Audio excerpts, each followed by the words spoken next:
Hi, we're SnackRice, built by Ian, Carl, Aiden, and Phoebe.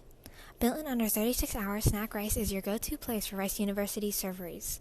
SnackRice combines a Yelp-like website for rating food with a notification system for getting custom recommendations based on distance, quality, and dietary restrictions.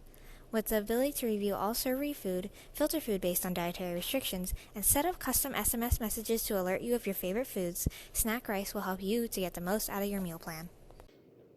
Our application consists of 4 different parts that I'll be going over.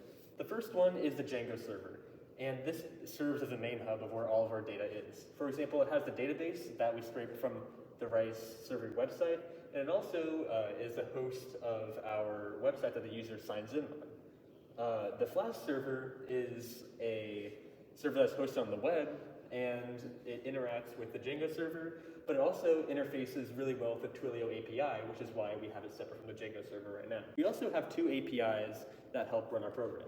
The first one is Google Maps, and this API provides location data and travel times for all of our programs, and also Twilio, which helps send and receive texts from the user.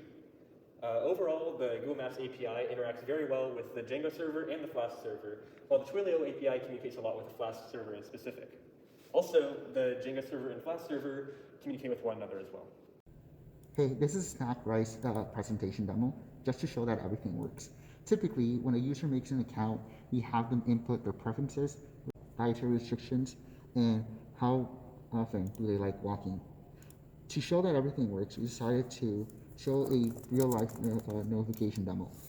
Here, we're going to input just a command, but typically this will work in a time interval. And once this hits, you can see that we hit our program gives us a message to our phone. This message will include the menu for the day and the reviews around it.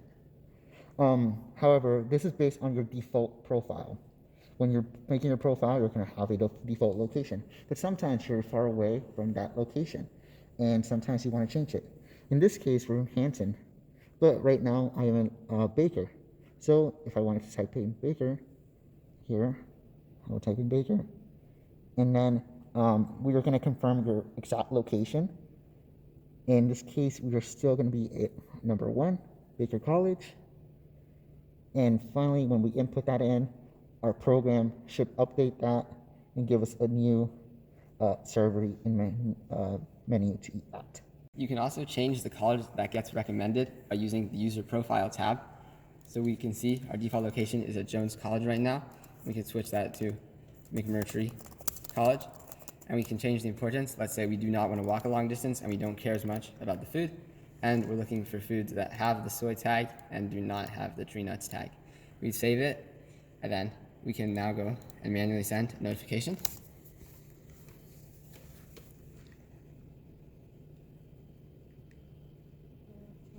And a recommended servery is now West Servery.